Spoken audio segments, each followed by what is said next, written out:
Big ಬಾಸ್ನ ಮಾಜಿ ಸ್ಪರ್ಧಿ ರಜತ್ ಮತ್ತೆ ಜೈಲು ಪಾಲಾಗಿದ್ದಾರೆ. ಕೈಯಲ್ಲಿ ಮಚ್ಚಿಡಿದು ರೀಲ್ಸ್ ಮಾಡಿದಂತಹ ಪ್ರಕರಣದಲ್ಲೇನು ಅರೆಸ್ಟ್ ಆಗಿ ಜೈಲು ಪಾಲಾಗಿದ್ರು. ನಂತರ ಬೇಲ್ ಮೇಲೆ ಹೊರಗಡೆ ಇದ್ರು. ಈಗ ಕೋರ್ಟ್ ವಿಚಾರಣೆಗೆ ಹಾಜರಾಗದೆ ನಿರ್ಲಕ್ಷ್ಯ ತೋರಿರೋದ್ರಿಂದ ಮತ್ತೆ 14 ದಿನಗಳ ಕಾಲ ನ್ಯಾಯಾಂಗ ಬಂಧನಕ್ಕೆ ಕೋರ್ಟ್ ನೀಡಿದೆ. ಮತ್ತೆ ಜೈಲು ಪಾಲು ರಜತ್. ಏಪ್ರಿಲ್ 29ರವರೆಗೆ ಜೈಲು ಪಾಲಾಗಿದ್ದಾರೆ ಬಿಗ್ ಬಾಸ್ ಮಾಜಿ ಸ್ಪರ್ಧಿ ರಜತ್. ಕೈಯಲ್ಲಿ ಮಚ್ಚು ಹಿಡಿದು ರೀಲ್ಸ್ ಮಾಡಿದ್ದಂತಹ ಹಿನ್ನೆಲೆಯಲ್ಲಿ ಅವರನ್ನ ಅರೆಸ್ಟ್ ಮಾಡಲಾಗಿತ್ತು. ಜೈಲು ಪಾಲಾಗಿದ್ರು. ನಂತರ ಬೇಲ್ ಕೊಡಲಾಗಿತ್ತು. ಷರತ್ತುಬದ್ಧ ಬೇಲ್ ಅದು. ವಿಚಾರಣೆಗೆ ಹಾಜರಾಗಬೇಕು ಅಂತ ಕೋರ್ಟ್ ಹೇಳಿತ್ತು. ಆದರೆ ಅದನ್ನು ನಿರ್ಲಕ್ಷ್ಯ ಮಾಡಿ ವಿಚಾರಣೆಗೆ ಹಾಜರಾಗಿರಲಿಲ್ಲ ರಜತ್. ಈ ಹಿನ್ನೆಲೆಯಲ್ಲಿ ಕೋರ್ಟ್ ಆದೇಶದಂತೆ ಮತ್ತೆ ಅವರನ್ನು ಅರೆಸ್ಟ್ ಮಾಡಿ ಕರ್ಕೊಂಡು ಬರಲಾಯಿತು. 14 ದಿನಗಳ ಕಾಲ ಈಗ ಕೋರ್ಟ್ ರಜತ್ಗೆ ನ್ಯಾಯಾಂಗ ಬಂಧನ ವಿಧಿಸಿದೆ. ಹೀಗಾಗಿ ಏಪ್ರಿಲ್ 29ರವರೆಗೆ ಮತ್ತೆ ರಜತ್ ಜೈಲು ಪಾಲು.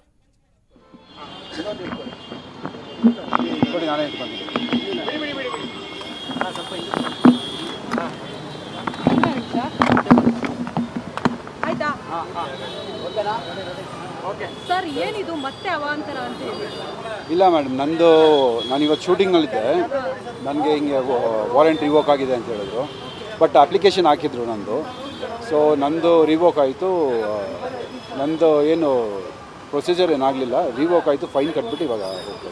ಸರ್ ನೀವು ಲಾಸ್ಟ್ ಇಯರಿಂಗ್ಗೆ ಅಟೆಂಡ್ ಆಗಿಲ್ಲ ಅಂತ ಹೇಳಿ, ಆಗಿಲ್ವಾ ಏನು? ಇಲ್ಲ ನನಗೆ ಅವತ್ತು ಮೈ ಹುಷಾರಿರಲಿಲ್ಲ. ಫಸ್ಟ್ ಆಫ್ ಆಲ್ ನನಗೆ ಐ ಇನ್ಫೆಕ್ಷನ್ ಆಗಿತ್ತು. ಆ್ಯಂಡ್ ಅದಿಲ್ಲದೆ ನನ್ನ ಶೂಟಿಂಗ್ ಬೇರೆ ಇತ್ತು. ಅದಕ್ಕೇನೆ ಅದು ಸ್ವಲ್ಪ ಜಾಮ್ ಆಗ್ತಿದೆ ಅನ್ಸುತ್ತೆ. ಬಟ್ ಅಟೆಂಡ್ ಆಗೋದಕ್ಕೆ ನಾನು ಅಪ್ಲಿಕೇಶನ್ ಹಾಕಿದ್ದೆ, ಸ್ವಲ್ಪ ಲೇಟ್ ಆಗುತ್ತೆ ಅಂದ್ಬಿಟ್ಟು. ಅದರಿಂದ ಈ ವಾರೆಂಟ್ ಇದು ಆಗಿತ್ತು ಅಷ್ಟೇ. ಮೇಡಮ್, ಅದ್ರ ಬಗ್ಗೆ ನಾನು ಏನು ಕಾಮೆಂಟ್ ಮಾಡೋಕ್ಕಾಗಲ್ಲ. ಬಿಕಾಸ್ ಕೇಸ್ ಇರೋದ್ರಿಂದ ಅದ್ರ ಬಗ್ಗೆ ಏನು ಮಾತಾಡಬೇಡ ಅಂತ ಹೇಳಿದ್ದಾರೆ. ಏನು ಮಾಡೋದು ಮೇಡಮ್, ತಪ್ಪಾಗಿದೆ. ಜಾಮ್ ಆಗ್ತಿದೆ. ಸ್ವಲ್ಪ ಮುಂದಕ್ಕೆ ಹಾಕೊಂಡು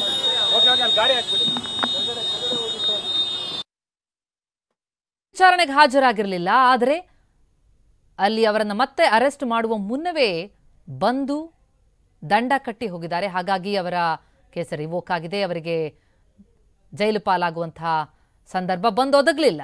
ಆದರೆ ರಜತ್ ವಿಚಾರಣೆಗೆ ಹಾಜರಾಗದೆ ನಿರ್ಲಕ್ಷ್ಯ ತೋರಿದಂತಹ ಹಿನ್ನೆಲೆಯಲ್ಲಿ ಮತ್ತೆ ಅವರನ್ನು ಜೈಲು ಪಾಲು ಮಾಡಲಾಗಿದೆ. ಏಪ್ರಿಲ್ 29ರವರೆಗೆ ಜೈಲು ಪಾಲಾಗಿದ್ದಾರೆ.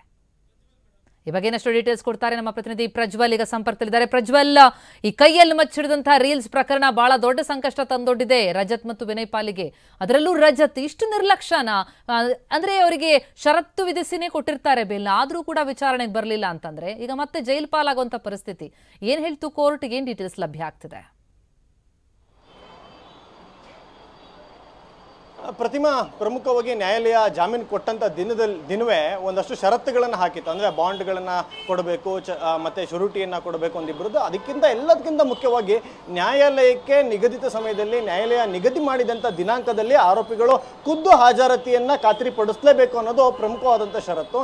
ಇದು ಒಂದು ರೀತಿ ಯಾವ ಥರ ಹೇಳಬೇಕಂದ್ರೆ ಆಡಭಾಷೆಯಲ್ಲಿ ನ್ಯಾಯಾಲಯಕ್ಕೆ, ನ್ಯಾಯಾಂಗ ವ್ಯವಸ್ಥೆಗೆ ಯಾವುದೇ ಒಬ್ಬ ಪ್ರಜೆ ಆದರೂ ಸಹಿತ ಗೌರವವನ್ನು ಕೊಡಲೇಬೇಕು. ಅದು ಹೇಳಿದಂಥ ದಿನಾಂಕದಲ್ಲಿ ಬಂದು ತಲೆಬಾಗಿ ನಿಲ್ಲಲೇಬೇಕು ನ್ಯಾಯಾಂಗ ಪೀಠಕ್ಕೆ. ಆದರೆ ಈ ಇಬ್ಬರು ಆರೋಪಿಗಳು ಯಾರು ಕೂಡ ಹಾಜರಾತಿಯನ್ನ ಖಾತ್ರಿಪಡಿಸಿರಲಿಲ್ಲ. ನ್ಯಾಯಾಲಯಕ್ಕೆ ಇಬ್ಬರು ಕೂಡ ಬಂದಿರಲಿಲ್ಲ. ಹೀಗಾಗಿ ಅದರಲ್ಲಿ ಪ್ರಮುಖವಾಗಿ ರಜತ್ ಬಂದಿಲ್ಲದೆ ಇದ್ರೂ ಸಹಿತ ಅವರ ಪರವಾಗಿ EPಯನ್ನು ಕೂಡ ಫೈಲ್ ಮಾಡಿಲ್ಲ. ಅಂದರೆ ಎಕ್ಸಂಪ್ಷನ್ ಅಪ್ಲಿಕೇಶನ್ ಅನ್ನ ಫೈಲ್ ಮಾಡಿರಲಿಲ್ಲ. ಇತ್ತ ವಿನಯ್ ಪರವಾಗಿ ಎಕ್ಸಂಪ್ಷನ್ ಅಪ್ಲಿಕೇಶನ್ ಅನ್ನ ನ್ಯಾಯಾಲಯಕ್ಕೆ ಫೈಲ್ ಮಾಡಲಾಗಿತ್ತು. ಹೀಗಾಗಿ ಆದರೂ ನ್ಯಾಯಾಲಯ ಇಬ್ಬರು ಹಾಜರಾಗಿಲ್ಲ ಅಂತೇಳಿ ಏನು ವಾರೆಂಟ್ ಅನ್ನ ಜಾರಿ ಮಾಡಿತ್ತು. ಈ ನಡುವೆ ರಜತ್ನ ಪೊಲೀಸರು ವಶಕ್ಕೆ ಪಡೆದು ನ್ಯಾಯಾಲಯಕ್ಕೆ ಕರ್ಕೊಂಡು ಬಂದು ಹಾಜರುಪಡಿಸೋದಕ್ಕಿಂತ ಮೊದಲೇ ವಿನಯ್ ಖುದ್ದು ಹಾಜರಾತಿಯನ್ನು ನ್ಯಾಯಾಲಯದ ಮುಂದೆ ಖಾತ್ರಿಪಡಿಸ್ಕೊಂಡಿದ್ರು. ಅಂದರೆ ತಾನಾಗೆ ಸ್ವಯಂ ಆಗಿ ನ್ಯಾಯಾಲಯದ ಮುಂದೆ ವಾರೆಂಟನ್ನು ರೀಕಾಲ್ ಮಾಡಿಸ್ಕೊಳ್ಳೋಕ್ಕೆ ಬಂದಿದ್ದೀನಿ ಅಂತೇಳಿ ನ್ಯಾಯಾಲಯಕ್ಕೆ ಅವರ ವಕೀಲರ ಮೂಲಕ ಮಾಹಿತಿಯನ್ನು ತಿಳಿಸಿದರು. ಹೀಗಾಗಿ ಈಗ ವಿಚಾರಣೆಯನ್ನು ನಡೆಸಿದಂಥ ನ್ಯಾಯಾಲಯ ಯಾವ ಆರೋಪಿ ವಿರುದ್ಧ ನಾನ್ ಬೇಲೆಬಲ್ ವಾರೆಂಟ್ ಆಗಿತ್ತೋ ಅಂದರೆ ರಜತ್ ವಿರುದ್ಧ ವಾರೆಂಟ್ ಆಗಿದ್ದಂಥ ಸಂದರ್ಭದಲ್ಲಿ ಪೊಲೀಸರು ಕರ್ಕೊಬಂದು ಹಾಜರುಪಡಿಸಿದಂಥವ್ರನ್ನ ಮುಂದಿನ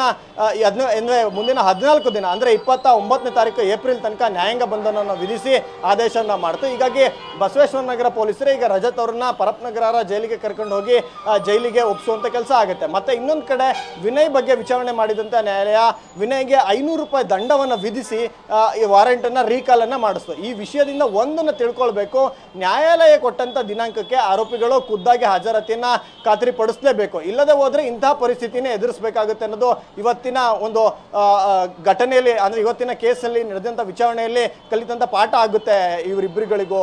ಪ್ರತಿಮಾ, ಥ್ಯಾಂಕ್ ಯು ಪ್ರಜ್ವಲ್ ತಮ್ಮ ಮಾಹಿತಿಗೆ.